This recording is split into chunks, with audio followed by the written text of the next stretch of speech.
So at this time, I would like to introduce Dr. Arjun Venkatesh. Dr. Venkatesh is Chair of Emergency Medicine at Yale School of Medicine and is a scientist at the Yale Center for Outcomes Research and Evaluation. His research has received over $12 million in funding from NIH, CDC, CMS, and other agencies, resulting in over 200 publications and federal technical reports. He is also the lead of the Yale Data Analytics Center that supported the CDC-funded INSPIRE registry, the largest national prospective study of COVID-19, which was conducted to examine long COVID outcomes. He will be presenting on the impact of COVID-19 and long COVID on work and employment, insights for the INSPIRE registry. Dr. Venkatesh, the floor is yours. Thank you all for having me. Thank you, Kevin, for inviting me.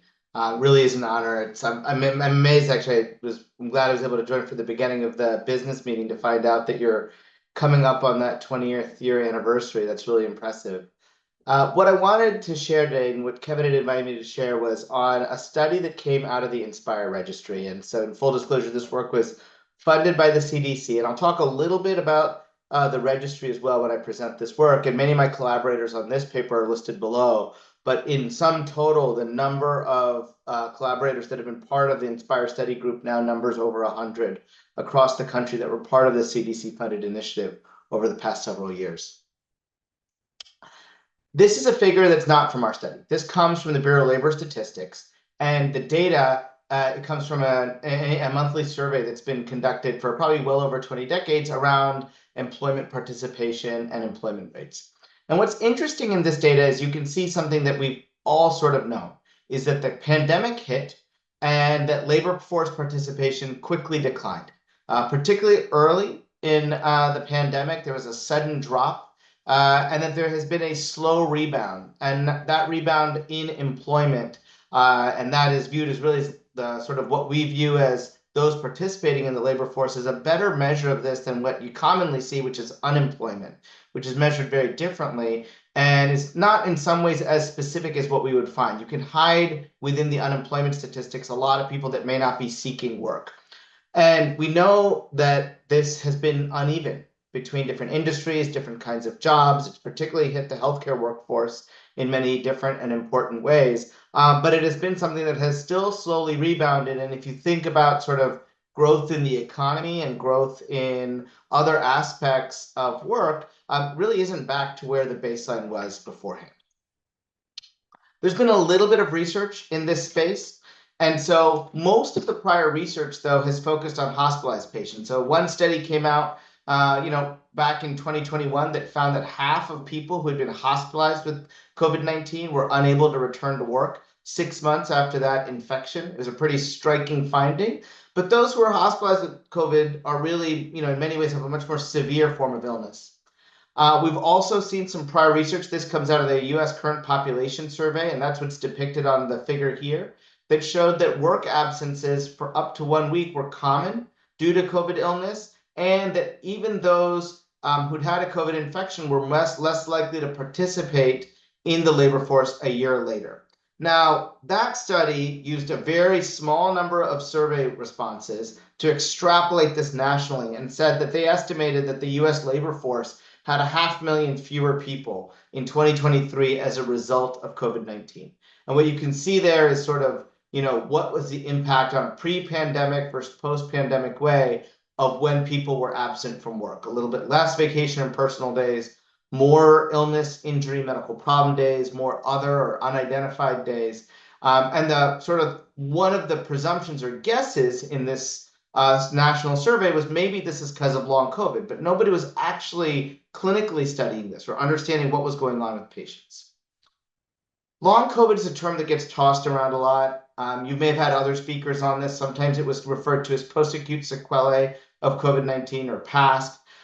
Increasingly, the definition that's being used, and I say increasingly because it's still a working definition in some ways, but it's a consensus-based definition that comes from the National Academies of Science, Engineering, and Medicine, just came out this year, and that was a 1-year-long effort. And it was informed in many ways from work from our INSPIRE study as well. and defined long COVID as an infection-associated chronic condition that occurs after a SARS-CoV-2 infection is present for at least 3 months as a continuous or relapsing and remitting or progressive disease that affects one or more organ systems. This definition works. It can be fairly broad, but it's hard to take this definition directly and turn it into practice without some of the science and research that we've been doing in our registry. And so what do we know about long COVID when it comes to its impact on work? The first thing we know is that many individuals with symptoms beyond 28 days have reported a reduced work schedule. This comes from one survey that's cited below, and you can see the figure there on the side, that the people who had not fully recovered, they said, from COVID-19, and this wasn't really measuring long COVID, it was just asking people a simple question: do you feel like you've recovered from your initial COVID illness or not? And they were more likely to report they were either not working, had reduced hours, and less likely to report no impact. The gap is that the relationship is still poorly understood. Most of the research has been done in either hospitalized patients, like I mentioned before. It's a single survey, one time point like this one, that just simply asks, are you back at work or not? It's not particularly a diverse or large sample that really understands the clinical nuances of COVID, and it doesn't have long-term follow-up or linkage to other information.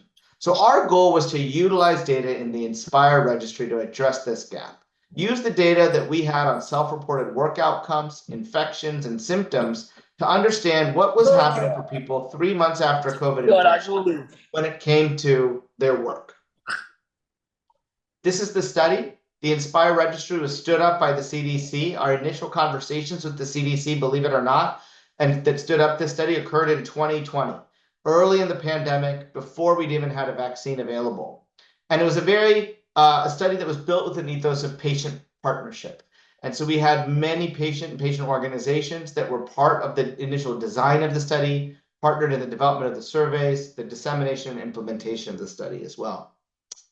What happened? March 2020, the pandemic began. By December, we had launched this study. It pulled together 8 institutions around the country. You can see them listed there, reflecting, I think, a good geographic and a diverse mix of our nation. We reached our enrollment goal of 6,000 people by August of 2022 and had the first publication of these data come out in December of 2022. We then completed the original phase of data collection by March of 2023, created a data set for the CDC, and even then built with the CDC, because this data was so rich, a bridge phase of the study that collected additional data, and more publications have come out. I believe to date, almost 20 publications have come out of this larger study group. Our goal was to compare disease trajectories in this registry. That could be symptoms, patient-reported outcomes, clinical outcomes amongst adults with COVID-19 compared to a control population. We enrolled 6,000 people and followed them for at least 18 months. We collected patient-reported outcomes like the PROMIS scores and many other validated tools of patient-reported outcomes, and we linked it to people's electronic health records. We did it all in a decentralized fashion, and the purpose of this was to determine the risk of long COVID in adults who had symptoms suggestive of an acute infection like COVID, and to compare it with people who tested negative for COVID, to really understand what made COVID unique and how that was contributing to long-term health. We included adults that spoke English or Spanish. We had self-reported symptoms that suggested a COVID at the time of their initial testing. And then we verified that they had an FDA-approved or authorized molecular or antigen-based test that indicated they were COVID positive in the 42 days prior to enrollment. We excluded those who were unable to provide consent, who may have been imprisoned, those who the study team couldn't confirm the results of that index diagnostic test, those who had another prior COVID infection. We only enrolled those who had their first index COVID infection, or people who didn't have internet access. That was important because, unfortunately for the study, we were enrolling people through an early part of this pandemic when research staff couldn't even directly engage with people. And so we needed to be able to do virtual enrollment, virtual data collections, and the vast majority of the study was conducted virtually. So what was the workflow? We used a platform called Hugo Health, and participants received a website link that they could sign up for via this app. They could do it on a tablet, a smartphone, or a computer.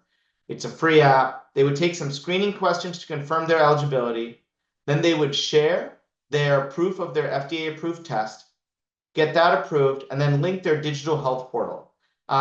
Fortunately, one of the things that happened as a result of the pandemic is people's access to their information via the Cures Act provisions, a lot of people getting testing and wanting to see their results, resulted in record numbers of people having access to their health data on their health portal, and they gave permission to the research team to use that data for this study.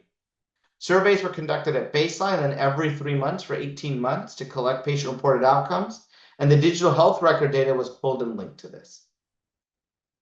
Screening and enrollment involved people following the screening questions, providing electronic consent, and then the multiple surveys that you can see. The survey data was broad. We captured sociodemographic data on people, employment data, financial information, information around their social determinants of health, their physical symptoms, their emotional health, their mental health, questions around sleep, work productivity, and energy and physical activity. And then employment survey data included both data, at their initial baseline assessment, as well as 3 months about their return to work and work days that were missed. This is what the study looked like. Almost 9,000 people were consented for the study. There was many that either did not complete a baseline survey, were unable to connect their electronic health record portal, and so they were screened out, and ultimately 6,000 were eligible for follow-up and enrolled. Amongst those 6,000, there was roughly 2/3 that were COVID positive and 1/3 that were COVID negative on that index test. And amongst the 3,500 that were COVID positive, there was 2,939 that were initially employed. And for this study about work, that's who we started with. Who had a job at the start of the pandemic, and what happened to that over the course of their illness and the pandemic? Here's what we found. 2 key findings here. The first outcome we looked at was missed work days. And what we found is that overall, amongst the 2,900 that were employed and the 2,700 then that had complete data about work outcomes, 7.2% reported missing more than 10 work days as a result of their COVID infection. But what you see is that it's very related to the number of symptoms people have. Those with no symptoms, only 4.5% reported missing 10 work days. But those with 5+ symptoms, almost 20% reported missing 10 work days. The odds ratio there is in red, 2.96. That means that people that had 5+ symptoms 3 months after their COVID infection were 3 times likely to miss more than 10 work days. When it came to returning to work, not just how many days you miss, you see a similar pattern. Overall, 14% of people were not working 3 months after their COVID-19 infection, but remarkably, that was only 10% amongst those who had no symptoms 3 months after their infection, but almost 30% that had 5+ symptoms 3 months after their COVID infection. Again, 2.44 higher likelihood odds that if you have 5+ symptoms, that you did not return to work, compared to those who did not have symptoms 3 months after their COVID infection. We did a more detailed secondary analysis where we looked at each of the many symptoms on the CDC symptom screener that is used to assess COVID-19 infection. And what we found was this. As you can see on the first graph about missed work days, it's not the things at the far right, fever or shaking chills that we associate with an acute infection that keep people out of work, but it was symptoms such as being more tired than usual, headaches, muscle aches, joint pains, and shortness of breath that were notable amongst those who missed 10+ work days compared to those who missed less than 10 work days. Similarly, when it came to who returned to work, who was back at work full time, again, it was who was more tired than usual, headache, having joint pains, muscle aches, and shortness of breath that were unable to return to work. Not the acute symptoms of things like wheezing or diarrhea or fever, which you see on the far right of the graph. We also did a secondary analysis that tried to look at a little bit more detail around some of these work outcomes. And you can see here just on the table that there is a dose-response relationship, that as the number of work days go up, as the number of symptoms go up, there are more missed work days and more folks who don't return to work. Another way of looking at that is this. On the graph, on the bar graphs on the left, we looked at who returned to work. And what we found was this. Amongst those who returned to work, you can see that there are more people with 60% that had no symptoms at 3 months. But on those who did not return to work, a much bigger part of that bar are those with 5+ symptoms and 3 to 4 symptoms. So it's not really that those with 0 or 1 to 2 symptoms, some lingering symptoms after COVID that can't get back to work. It's those that have multiple symptoms. Going back to that National Academy of Medicine definition, likely those that have more than one organ system involved. People who have a more severe form of long COVID are the ones who can't get back to work. The same is true when it comes to missed work days. Comparing the bar on the far right to that third one, you see that it's those with 5+ and 3 to 4+ symptoms making up those who can really not get back to work. And so there's something about symptom burden, this tells us, that tells you that there's different severities of long COVID and that that's having the employment effects that we see in the economic data. Unfortunately, one of the hypotheses we'd had is that this would disproportionately impact certain subpopulations. And this is what we found. People with the lowest incomes, less than $10,000 a year in annual income, were remarkably more likely to have missed work days. Whether it was 0 or 1+ symptoms, 23 and 25% reported missed work days, 36, 41% reported not returning to work. Compare that to those in the highest income group, making $75,000+ in annual income. Only 2.5% and 9.5% who have missed work days, 7 and 12% that do not return to work.